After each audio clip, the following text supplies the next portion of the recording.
it just started growling at me. I thought I was dying. Like I thought it was over. And I'm still at 100 HP somehow. Hey, buddy.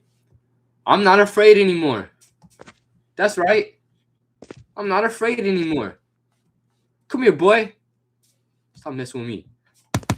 Yeah, look at you. Look at you. You can't even come up here. What's up? Yeah, look at you. Come here.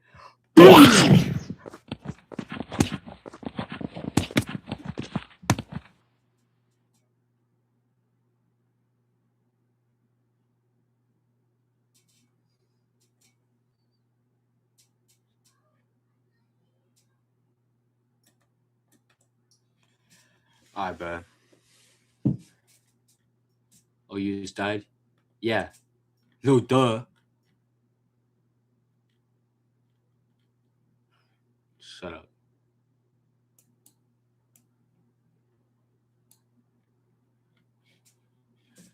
I'm playing this off-brand Minecraft.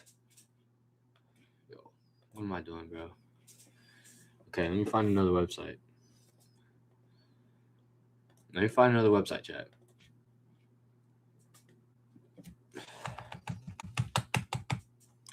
Watch videos?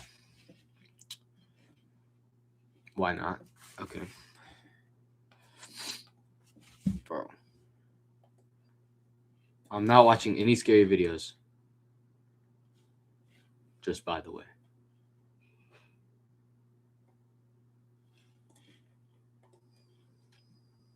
I'm not going on people, bro. I'm not trying to get banned. Got my chat on the side. Got my YouTube on here. Got my yo, it keeps sounding like my PC about to explode, bro. Watch Steel Mill. Let me first search that up before I search that up on stream.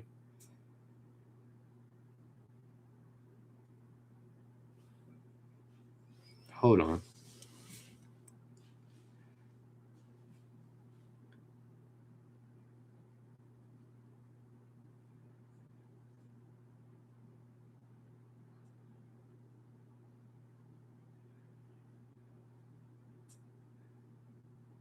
You want me to watch a construction site?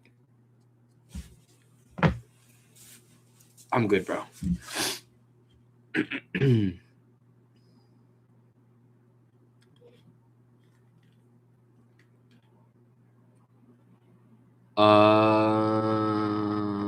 So what are we trying to do? Oh my gosh, bro. They give me... That was so scary. I'm actually shaking in my boots right now.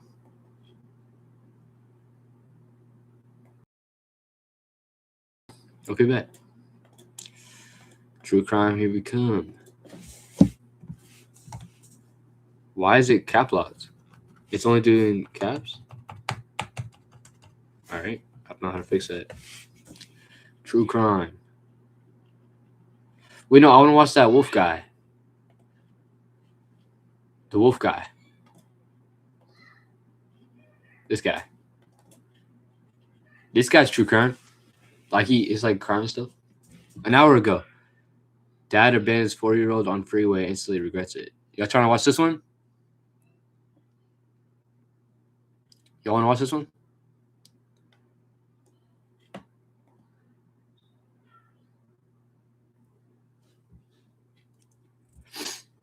Yes or no? I need an answer, chat. Yes or no? Okay, bet. And that car swerved quickly to the shoulder, stopped, pulled his daughter out of his vehicle, set the daughter on the ground, and was going to drive away. Frustrated? About what? The struggles of parenting. Horrified bystanders watch as a 4-year-old girl is left on the shoulder of a busy freeway near speeding traffic. They rush to intervene, only to discover the person who... I'm good. How are you, Reagan? Hey, all right, my fault. I missed your message. But yeah, appreciate you for tuning in. If you haven't already, make sure to like the stream. And if you're in here and you haven't commented yet, make sure to say what's up. Who left her there is her own father. He's like, I was just trying to scare her, but I am in shock. Like, I'm just in shock.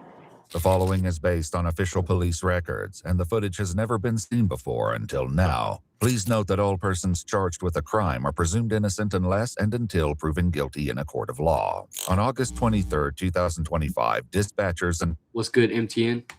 Pierce County, Washington, receive a call from a woman on the freeway. Hi there. We're just right off of 512, right after it changes from 161 in Puyallup. Okay. And a gentleman pulled over to the side of the road and was going to leave his child on the side of the road.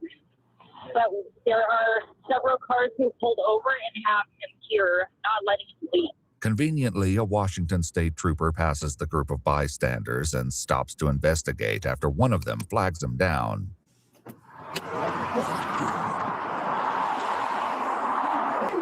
What's going on? We were driving down the road and that car swerved quickly over to the shoulder, stopped, pulled his daughter out of his vehicle, set the daughter on the ground, and was going to drive away. Okay. And the only reason he didn't drive away was because he was going to leave her. Did you say what for? Did you say why? What in your right mind are you? Why are you leaving a 4-year-old on the side of the road? What's going on? Rough moment, single parenting. I'm trying to go to the store with my daughter, and she's screaming, and it's hard to focus on the road, so I have to pull over. Okay, you pulled over and did what? I took her out of the vehicle so I could talk to her. And I said, I know it's not the best parenting time. I said, I'm going to leave you here if you continue not to listen to me. And she said, Mom just left for the military a couple days ago, so it's been. I'm watching the video right now. The girl, who is just 4 years old, is now in her booster seat and sitting in the dad's vehicle. But according to one witness, she was seen crying and walking along the freeway, where the posted speed limit is 60 miles per hour. Where are you guys coming from? The movies? Yeah, it's on K-pop, Demon Hunter. So what was your plan? You were just going to leave her here on the shoulder? No. I pulled forward, probably about as far as that guy's car, and I stopped. I was not going to leave her here. I just told her I was going to get in the truck. Do you have your ID on you? I do, yes.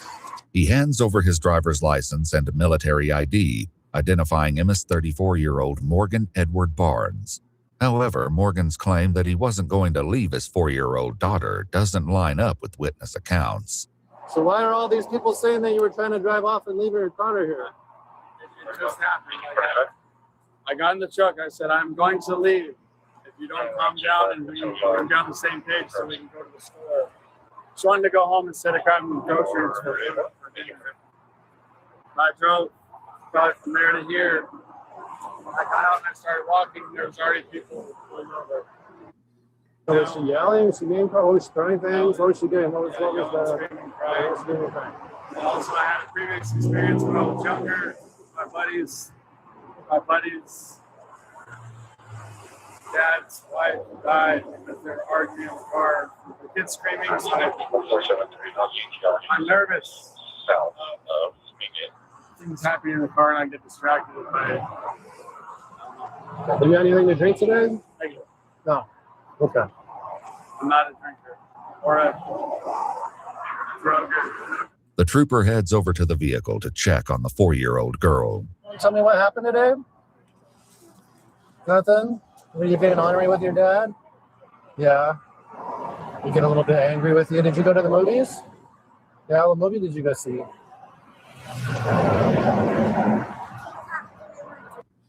Was it good? Yeah. Do you have any hours anywhere? Aw, she's sweet. Okay. Are you hurt anywhere? Okay. Get in there, right? The trooper then returns to speak with the witnesses, explaining what he's gathered from the situation.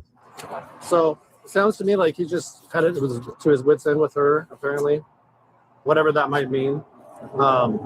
He's trying to teach her a lesson, apparently. He said he wasn't going to drive off. He said he was just going to drive forward a little bit. I'm just telling you what he said. I wasn't here. Well, he saw it. From the corner, he was like taking off, like he was saying the tires were squealing and taking off. 3 cars pulled off the highway, man. Yeah. I mean, how far did he get from her? Why did he stop? Were you standing in? I honestly think he stopped because 3 cars pulled over. Yeah. How far away from her did he get though when he was driving? 20 yards. About that, yeah. And she's just walking around like She's on the side of the freeway. I mean, he takes her out. He ushers her around. Am I lagging, chat?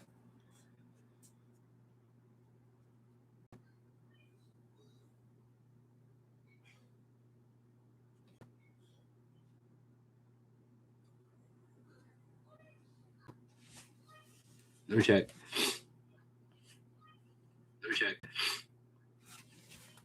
And then he just left it. And he set her right next to And then he just left it. And he set her right next to You look good.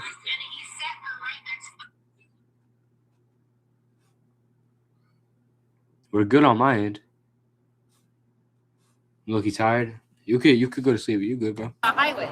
Given the conflicting accounts, the trooper heads over to his cruiser to contact his supervisor and make a decision on where to go from here. Meanwhile, backup arrives and gets more details from Morgan. What's going on? I showed up late, so what? I just need a second. Frustrated. What? The struggles of parenting. Morgan explains the 4-year-old's mother is currently on deployment with the U.S. Army Reserves. How long has she been gone? Since February. She doesn't come back till March.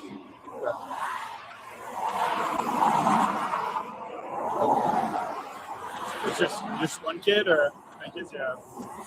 Five? Between the 2 of us, we got 9, but 5 of them were in the house. Okay. And it's just you taking care of all 5 kids, huh? Yeah. Get it. It's rough. Ken, you gotta eat. Meanwhile, the trooper who first responded to the scene gets in contact with his supervisor and explains the situation. And when I'm talking to him, he's not impaired or anything. He said they just came from the movies. She confirmed it. She doesn't have any injuries or anything on her. He said that his wife's just got deployed to the military. He's a single parent at the moment. Things are tough. And she was screaming and yelling, and he was just trying to punish her, I guess. All these people here are all angry, wanting to see something done right now. He has a military ID. I don't know if he's still in the military or not. It says veteran on his Arizona driver's license. Were you prior military? Yeah. What was your MS? 12 November. Oh, okay. I was at 12 Bravo. Yeah, look at all those guys a lot. Yeah. He just medically discharged me a few weeks ago. Nice. How's that treating you? Take it day by day. I gotcha. As the trooper continues speaking with his supervisor, he receives instructions regarding Morgan and his 4-year-old daughter. Okay.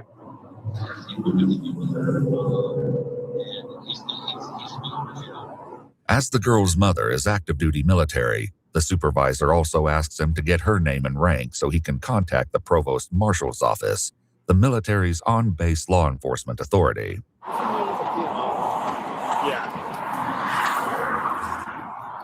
Why is that? Okay. Are you active? No, he just got out. He got out, right? Yeah. What unit is she? Is she up here at Lewis? Yes. What's her name? I don't want to disclose that information. I apologize. You don't really have a choice here. Correct. Do you have any family in the area? Unfortunately, I don't. You don't. Okay. All right. I need to turn off again. Why do you say you unfortunately don't have a choice, but then proceeded to just let it go? And he put his book away and everything.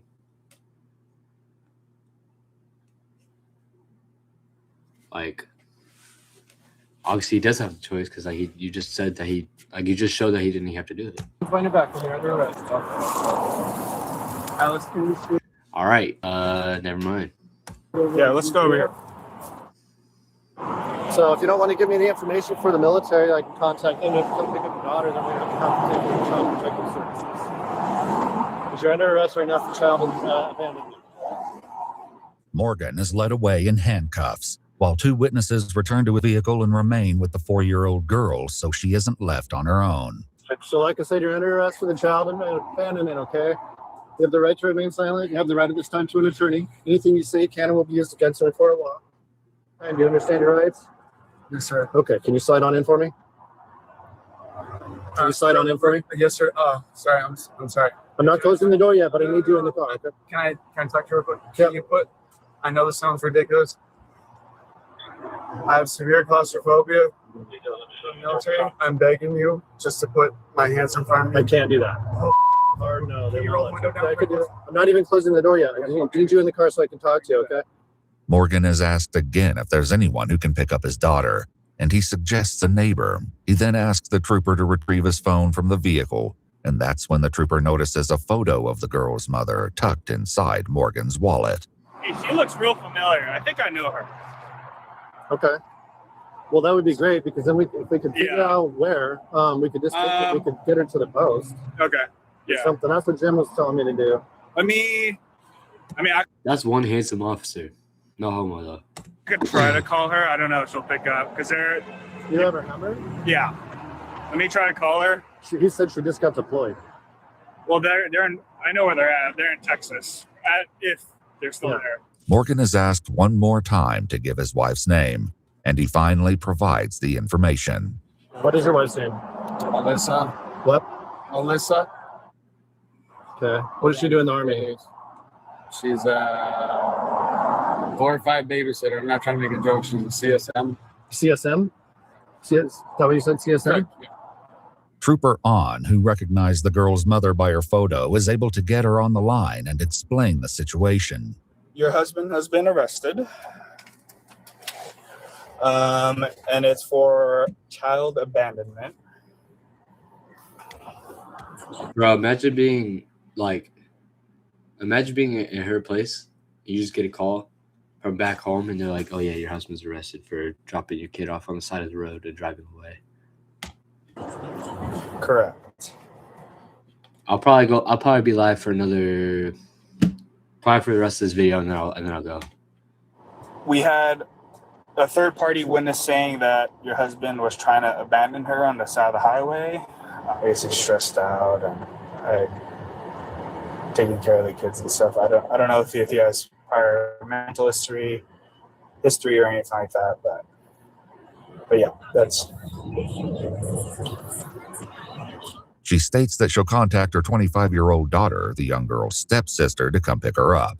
But first, she asks to speak to her 4-year-old to make sure she's okay. Hi! I got Mom on the phone and she wants to talk to you. Yeah, it's Mom. Hi, Mama. Hi, sweet girl. How's it going? Are you okay? Yeah. Oh, baby, you're gonna go with the police for a little bit, and Kimmy's gonna come pick you up, okay? Hey, are you okay? Yeah. Okay, Mommy loves you, okay? Appreciate you, Kim. Okay. Thank you. Hey, it's okay. You're safe, okay? You must be Mommy. I miss you too, sweet girl. Aww. Please relax, okay? Hey, it's okay. It's okay. She's crying. Bro. These are Mommy's friends. They're gonna take care of you, okay? Yeah, I know your mom really well, okay? I'll take care of you, I promise, okay? Okay. She's then given the opportunity to speak with her husband. Yo, lock this guy up, bro. Lock this guy up. She made the baby cry. Lock this guy up. Afterward, she shares more insights with Trooper On. So yeah, we've been going through it with his ex. Okay. Found out that his other daughter is in his. That's a whole. Wait, real quick. Just letting you know you're still being audio recorded. I'm totally okay with Okay, that. just letting you know. It's just, it's so much outside his character to lose it like that, but been really bad. She's got ADHD. She's all over the damn place. Okay. And so he was trying to spend the night with, like, take her to go do something she likes. And she's been throwing these fits because they just left here. We just got a lot going on. Yeah. But for him to just, he's going to be like, no, I'm just going to leave you on the side. He's like, I was just trying to scare her, but I am in shock. Like, I'm just in shock. I would never imagine that would be the case. The 4-year-old stepsister is contacted, but the 25-year-old is nearly an hour away from their location. Trooper On volunteers to take the child to a more safe location to meet with her. I appreciate it. Does she get a ride with you? Yep. Okay, I told her. Thank you. She has an itchy stone that's for stress. Okay. And then a doc stickers. Perfect. Yeah, we'll bring everything to needs. Okay. Oh, I'll take your garbage. Okay. Bye, honey. See you later. After securing her car seat in his cruiser, the two head out, and the 4-year-old comments on what happened between her and her father. My dad thinks that I keep things bad. My dad thinks about that, and I was not being rude. Yeah. Yeah, you tell him. You tell him, and then you knock him in the head. My fault. What does D-E-R spell? D-E-R? Yeah. Der. I just spelled der. Oh my gosh. That is crazy. By contrast, her father's ride to jail is nothing but silent. Witnesses who remained on scene until both the 4-year-old girl and her father were gone provided written statements and were sent on their way. The trooper noted in his report, had it not been for the prompt action of the witness, both her father. Oh my gosh. Hold on, is he crying? Bro, I feel bad for this kid though. Because like, what if he actually did leave? I guess the other people that pulled over, but still, like if the dad was actually gone, like they would have no idea like who she belongs to. That is crazy.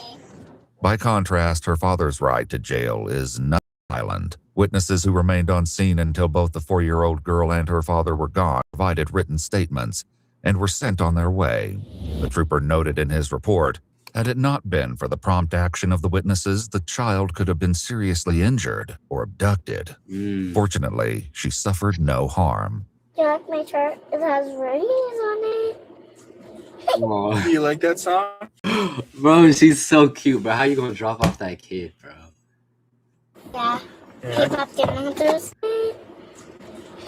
Do you like that song? Aww. K-pop Demon Hunters. Yeah, let me play it for you. Yeah. The young girl sings along to the music as they park at a Denny's restaurant to wait for her stepsister, who eventually arrives and safely collects the 4-year-old girl. According to court documents, 34-year-old Morgan Edward Barnes was charged with abandonment of a dependent person in the 2nd degree. 2 days after his arrest, he was released on his own recognizance and ordered no contact with his daughter. He entered a plea of not guilty, and his case is ongoing. If you'd like to see select new videos early and what's up, Maddie? And help us keep uncovering case files that rarely come to light, you'll find extra footage and unseen details on our. Yeah, that was a W video. All right, well, today is Friday, so that means tomorrow. What's good, my dude? Hey, you're late. Should we watch one more video? One more video?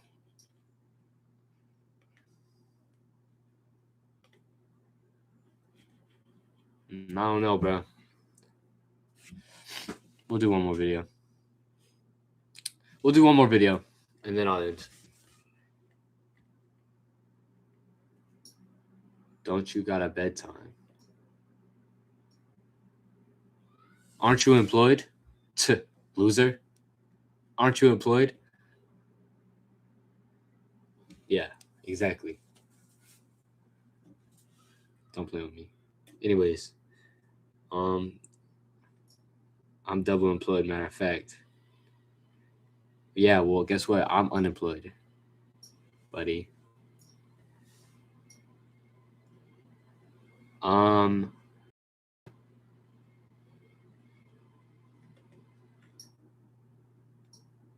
Which one should we watch? I make so much bread. Hold on now. Don't make me. Hey, don't make me pull out the bands now. Don't make me pull out the bands now. Yeah. I know he's scared. Anyways, let's see this baddie. Let's watch this baddie right here. Y'all trying to watch this baddie? She low-key fine. Imagine being able to build an app with your name on it. I didn't hit him. Okay. That's the biggest concern, is that she's going to kill him. I don't want to take her to jail. I can't believe my mom's going to jail. No! No! What did I hit him with? A hammer. Huh? A hammer. A hammer? Oh my God. Worst day ever. When an 83-year-old man calls 911 for help after being struck in the head with a hammer, deputies arrive to find the man's wife, a 79-year-old woman with dementia, scared that an intruder is inside her home. As this tragic case unfolds, deputies are left with a heartbreaking decision, one that will likely haunt them for the rest Yes, she's still bad. of their careers. Ow! No. All right. Never mind. The following is based on official police records. On June 2nd, 2025, the Santa Rosa County Sheriff's Office in Florida receives a call from 83-year-old George Collins. Sheriff's Office, what's your emergency, sir? Just hitting in the head with a hammer. Well, where are you at?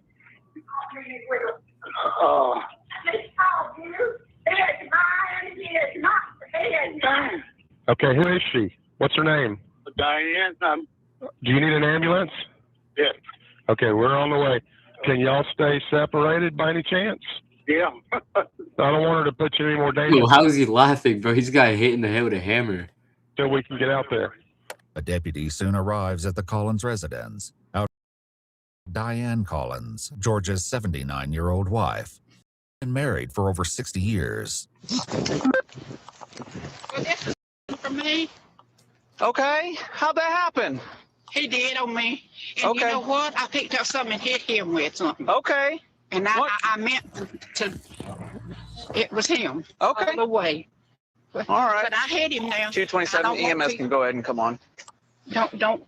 I'm not saying that I didn't hit him. Okay. But that's what it started. Normal's fine for now. All right. Diane, can you stand right here for me? Sure. Can you stay right here? Let me go check on George real quick, okay? You know it's George, right, that you hit? Okay. Don't go nowhere. Inside the home, the deputy finds George with blood-soaked paper towels on his head and a laceration on his right elbow. He also finds blood on the floor and several walls. What on his elbow? What does this word mean, chat? What's this word? What's this word? Laceration?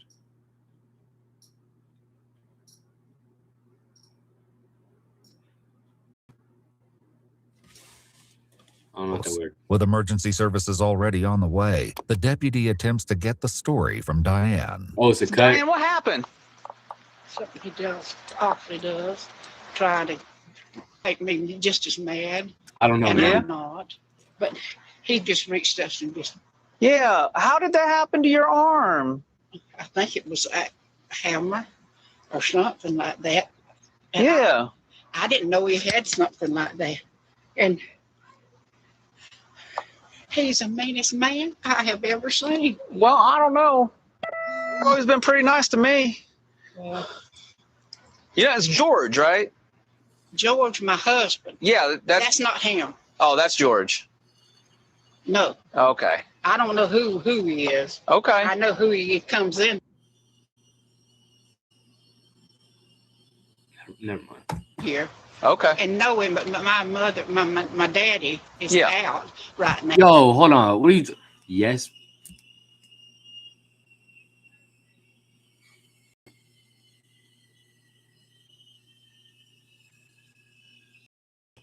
My PC something about to explode. Yeah, but can Brennan pull a girl the same age as him? Nope. Yo, you're lying. You literally are lying. You know me in real life. You know you're lying. Now. Okay. And he comes in with, and I know what's happening. Okay. And I try not to. I run. Okay. I don't want that thing one time. He looked at me, looked, I was crazy, but I was I was here, and I thought, well, it's. I'm tired of y'all, bro. The worst state to live in right now is Texas, and nobody's talking about it. According to police reports, while inside the home, George had explained that Diane had begun yelling at him before attacking him with a pair of scissors.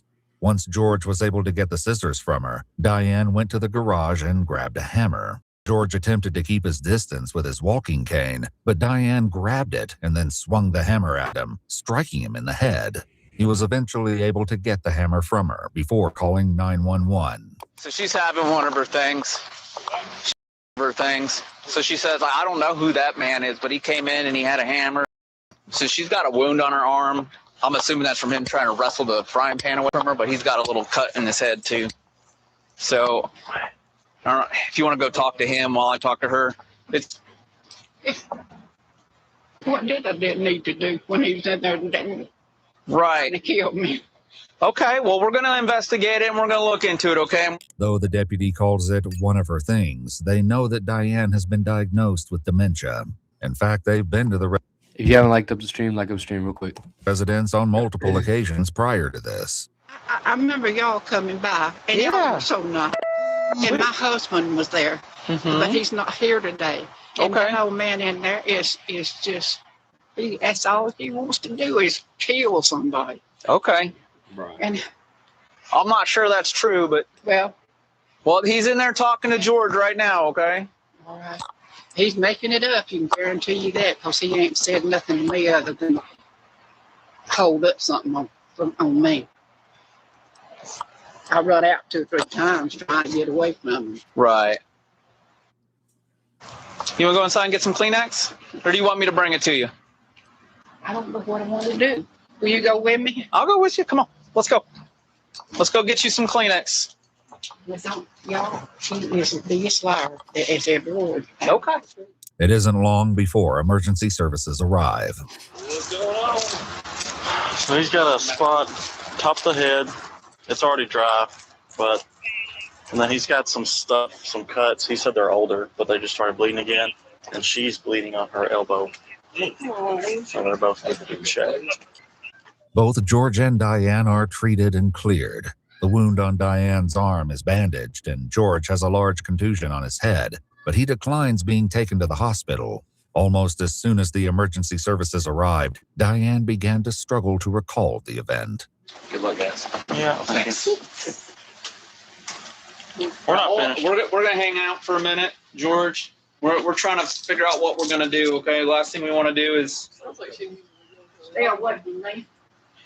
I'm scared to death. Yep, there we go. I'm scared to her. That man that hit me. Oh, see, she thinks the man that hit her is gone. So now she recognizes George again. That's great. With a heartbreaking situation on their hands, the deputies decide to wait for their lieutenant to arrive before pursuing anything further. Because we got to do something tonight. She may end up killing him at midnight if we don't. Yeah, we're getting to a point, George, where your life's being put in danger. You know, hammers and scissors. Yo, chat, what are y'all saying right now, bro? Yo, shut up, bro. Stop playing with my girl Maddie, bro. I'll ban all y'all right now. Stop playing. Did I get you? Did I walk your hand? Yeah, you did. Well, I didn't make any man. I reckon you're going to take me off. Okay, thanks. What, no? That time you turned your head, it walked. What happened? While George and Diane can find humor in the situation now, things will soon take an unfortunate turn. We don't hit each other. That's a one-way street. I didn't think you would, me. Yeah. Well, what have I done? What have I done? Hit me in the head with a hammer. When was that? Well, ago. You lied. I ain't touched you with anything. Except for you know what. You know what? I don't get what I miss. What does you know? Why she looking at him like that? She said, "You know what?" and then staring at him. What did he do? Whoa! Nah. That's scary. Except for you know what. Yo. Yeah, nah. It's yeah. Oh, man. Okay. Oh man. This wonderful. Yeah. Yours. Though Diane can't remember hitting Obviously, never mind. her husband, she does remember that there was apparently an intruder. Who was he? I don't know. I don't know. Well, you apparently scared him off. Were they? I don't know what. Well, it wasn't you.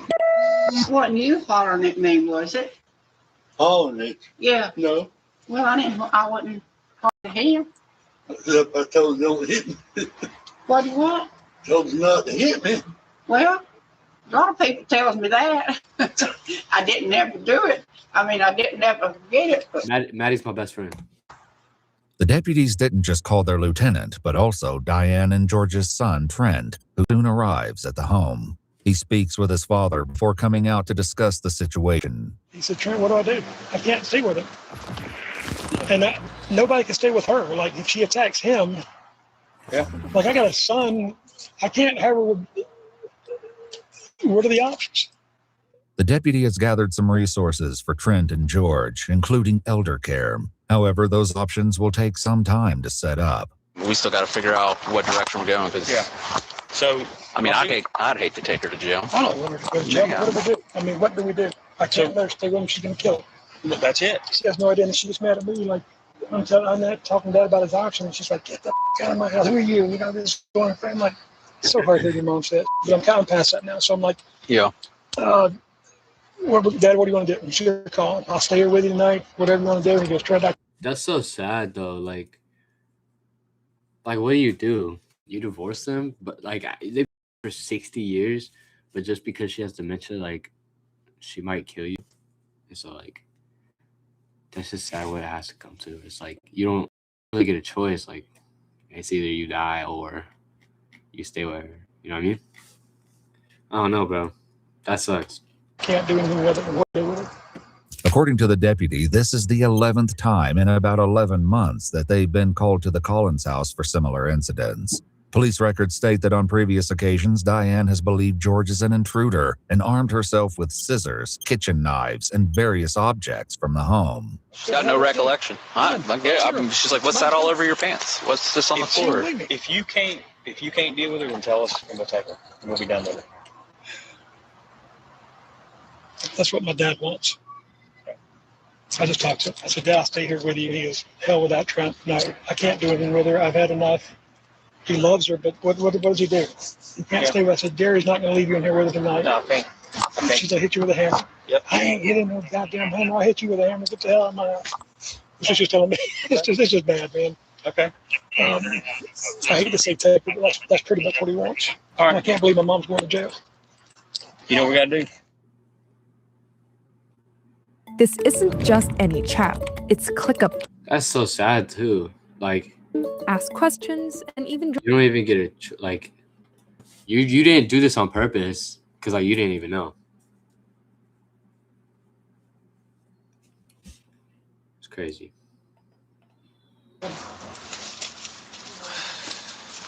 Damn it. Aggravated battery.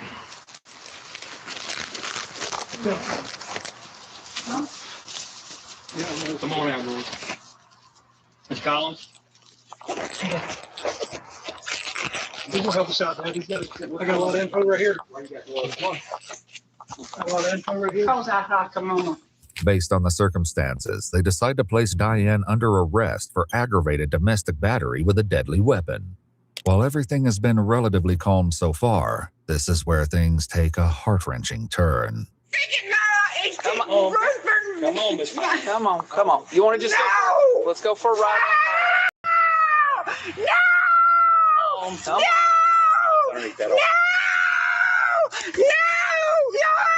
No! Let's go. Come on, don't. Can y'all still hear it good? Come on. You can hold on to those if you want. Oh, you cut my leg off! Oh! I cut your leg off. Come on. No! I didn't do it for you! Got it. I do. Okay. All right. Have a seat for us, Miss Collins. Okay. Have a seat. Have a seat in the car. Yep. Have a seat. I can't run on them damn seats. Well, I can't sit down on that. You'll have to. You're gonna have to. Come on. Have a seat. Just move that out the way. There you go. Yep. Just have a seat. Climb on in there. I'll get you buckled in. Y'all are crazy. No, we're not. Go ahead and have a seat, Miss Collins. Okay. I don't never hurt him. Okay. Have a seat. I didn't do anything. All right, Dan. Let's just have a seat. Will you sit down on there first? No. I'm gonna sit up front. I'm gonna drive you. I don't want to drive. I just want to sit up front. Well, I can't have you sit up front. Have a seat so we can buckle the seatbelt, okay? Buckle the seatbelt. I ain't gonna do nothing. There we go. All right. Let me get you buckled in. Oh my gosh, I ain't going nowhere. I just no. It's You don't know. No. It's just so you don't get hurt. No! My dog, no! Diane. Don't leave my dog! No! No! I want my husband! Give him that! Don't do that! Don't!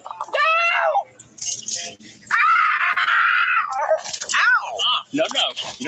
Now we're done with that. Diane, we're done. Yes. Yo, bro, shut up about music, bro. Y'all aren't even looking at the video. Awful.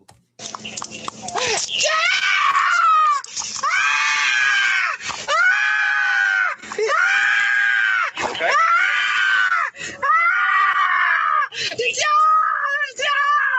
Don't do that! Don't run her please! Oh, please! I'm not mistaken. Watch your head, Diane. Watch your head, Diane. Okay. Fucking. Oh, that's Yeah. sad, All right. bro. She's right here. She didn't break the skin. No, she didn't break the skin. She just wanted her to sit there for now? That's fine. Okay. Make sure she's fine. Yeah. I don't know who you are, but please help me. Huh? Diane, you're going to be just fine, okay? Elizabeth, Diane Collins. I know who you are. You're married to George. I've been out. I know, bro. She probably, because, I mean, the last thing she said was she didn't even know that, what's her name? Or her husband. She was like, at first she was like, the husband did this to her. But then she went inside and she was like, oh, he ran out. Like, I scared him out. But, like, now she in the back of a cop car biting cops. I hear about 11 times, okay? You have not. I've never seen you before. I've been out here a lot, dear. Trent also comes out once again, and the deputy explains what just happened. Well, she bit me. This really? Yeah, she was trying to fight. I didn't want to slam the door because I didn't want to, like, she's frail. I didn't want to injure her. She bit you with dentures? She bit me with dentures. They stayed in? Yeah. Damn. So it's like, all right, well, let's put some cuffs on her, like kind of strain her hands a little bit so I can get the door shut after I got the seatbelt on and went to put the cuff on. She just leaned forward, chomped on me. Yes. Yeah. Dang. I ain't never seen that side of her. She's normally real sweet to me. That's all right. I feel this is one of those where it's like, I just feel absolutely terrible. We've been out here a lot. I heard my dad tells me to come, and I'm like, has she hurt you? And he always says no. Yeah. So we got to put her somewhere, and he wants to say he will And then they'll call me the next day. I really think we'll work it out. I'm like, Dad, you got to put her somewhere, man. It's only going to get worse. Yeah, you got to. Well, basically, we are in a position where we have no other choice, and we don't. Okay. Okay? I feel like a real kid. I really would be. After speaking with Trent, the deputy shares some of his concerns. I'm really hoping that somebody over here didn't record that, throw it on YouTube already. What's that? That. Just because she's so old, you know. That's fine. Look, it's going to be a real bad look. we were not, look, We didn't do anything wrong. no, we No, I know. not mean, and we weren't overbearing or I know. and none of that. Okay, that's why I said, you know, anything, let's just carry her out there. Yeah. All that was good. We didn't slam her to the ground. We didn't kick her and all that kind of stuff. We were very, very gentle with her. Yeah, I know. So they can post that on YouTube all they want. I don't care. Now that Diane has had a moment to calm down in the back of the cop car, they're ready to transport her. However, Yeah, bro. The husband just lost a 60-year marriage. Now he's lonely at his house. He got a son, but still. That's so sad, man. she once again is having trouble remembering what's just happened and what's going on. What's that? George is just fine. Can I get out of the house? Can I get out of this thing? No, we're going to take you up to the jail, baby. To the jail? Yep, that's where you're going to go tonight. Unfortunately, that's our only option, okay? Though the details may be difficult for her to recall, Diane seems to remember that. Wait, so how long y'all think she's gonna stay in jail for? That something happened to George. I never heard of him. I never heard of him. No. Me too. Why'd you That's come sad. mess up my hands? I didn't hurt him. Diane, your hands are like that already. I didn't hurt him. Yeah, you heard him. How much? All right, so we got 2 to 10 years and then not even a day. I think at most a week. Yeah, free Diane, bro. Actually, maybe free her, but like put her in that old people home. What's it called? That old, like where all the old people sit. You know what I'm talking about. How much did I hurt? Well, there was quite a bit of blood. Oh my God. He's gonna be. I didn't do that. He's gonna be just fine, okay? Well, I hope so. He's gonna be just fine. Yeah, the nursing home. Yeah, put her up there with a wheelchair. She can just like chill, hang out. You know what I mean?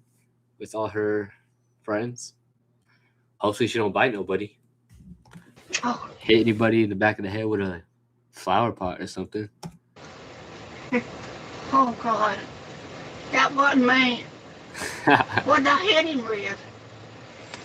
A hammer. Okay, if there's one AI site builder you need to meet, this is. I gotta buy premium chat.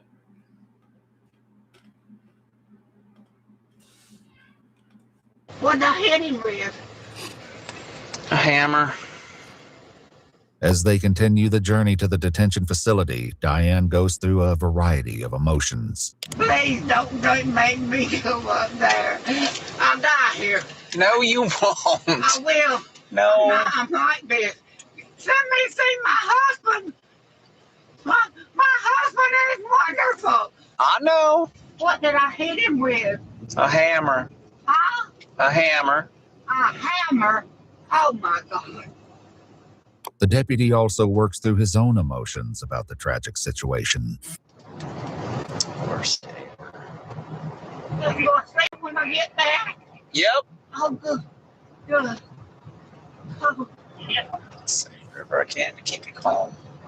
Bro, she's going through Hey Alexa, play Where's My Husband by Ray. Huh? Anyways, bro, she's going through so many emotions. It's first her husband did this. Then her husband didn't do it. Then the cop did it. Now she biting the cop. Now she in the car, doesn't know what happened. She's just in a random car. It's like, oh, there's a cop in front of me. Like, what's going on? That's so sad, bro. what I did. I don't. You want me to roll down your window? I can't. My arms are. You want me to? No, don't do that. Okay. I say to that. I just rolled down the window. window. That's all. What do you think's going through her head right now? She literally rolled down the window. She like what? Like what's going on in her head to where she's like, think she better die from rolling down the window? I wonder what it's like to have dementia. Can't even remember what you said 2 minutes ago. Probably doing stuff you'll forget. She's also old. She probably doesn't even do much, even if she didn't have dementia. I did. What? Put it back up. I did. I just pushed the button to roll it down. I thought you might like some air. I can't stand it here. Okay. Please give me some water. Give me a little water. Stop hitting my cage. Give me some water. We're here. Just calm down a minute. Despite the rising tensions, Diane arrived at the Santa Rosa County Detention Facility and was transferred into the care of jail staff without further incident. According to news sources, Diane was held at the Santa Rosa County Jail for 10 days before being released to a memory care. 10 days. Who said 10 days? The guy said that she was in there for 10 days. Diane was held at the Santa Rosa County Jail for 10 days. Oh no, someone said 10 days or 10 years. I don't remember. I think someone said 10 days.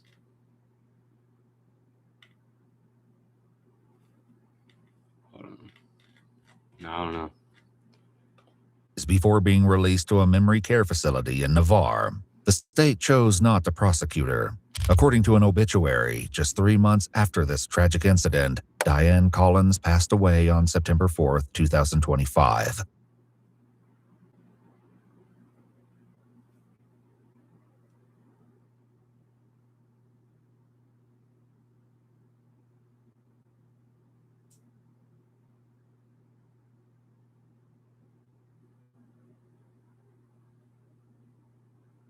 I know, bro. They're just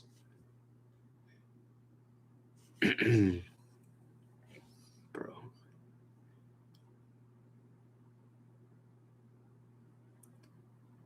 Diane. She died in jail? No, she didn't. State chose not to prosecute her. According to an obituary, just 3 months after this tragic incident, Diane Collins passed away. No.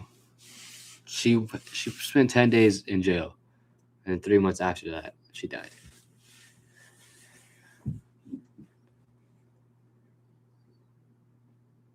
Dang, bro. Let me get a R.I.P. Diana in the chat. R.I.P. Diana. Rest in peace, Diana Collins. September 4th, 2025 to probably like 1922. Away on September 4th, 2025, and is survived by her 3 children and husband, George. If you'd like to see select new videos early and help us keep uncovering case files that rarely come to light, you'll find extra footage and unseen details on our Patreon channel membership. Man, bro. That's sad, man. Rest in peace, Diana, man.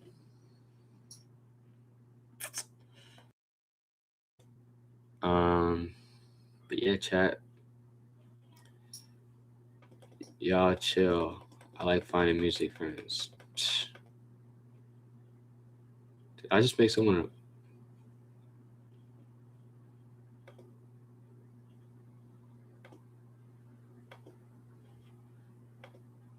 Okay. But yeah, chat. We've been streaming for 4 hours, chat. The grind never stops. Actually, the grind starts again by tomorrow. But yeah, chat. Now do we all need to be a one big friend group? Now Brennan's signing his parents into an OP. Bro, I'm telling you, bro, if my parents have like dementia and they're like fighting my like, if they're like fighting my family, like, yes, I'm sending them to a nursing home, bro. If I can't do anything to help them, bro, I'm gonna send them. I'm gonna send them to a nursing home, bro, because that's the best thing for them. I have some really cool friends. One of them does ads and modeling. Your mom can live with me.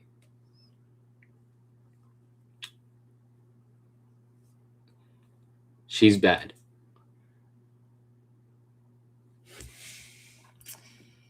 Yeah. Yeah, I'm in the stream, bro. Yo, I'm banning you. Maddie, I'm gonna ban you, bro. I'm gonna get my mom in here. Actually, no, that's a bad idea. But yeah, chat. Appreciate y'all for joining, bro. We've been live for 4 hours and 30 seconds. But yeah, chat. Appreciate y'all for being in here. W's in the chat. Appreciate y'all. I might go live again tomorrow. Yeah, chat. We're gonna be active. Let me know. When I post on YouTube about upcoming upcoming live streams. Make sure to put in the comments what y'all want me to watch. But yeah, Bread. Appreciate y'all for being here, bro. W stream.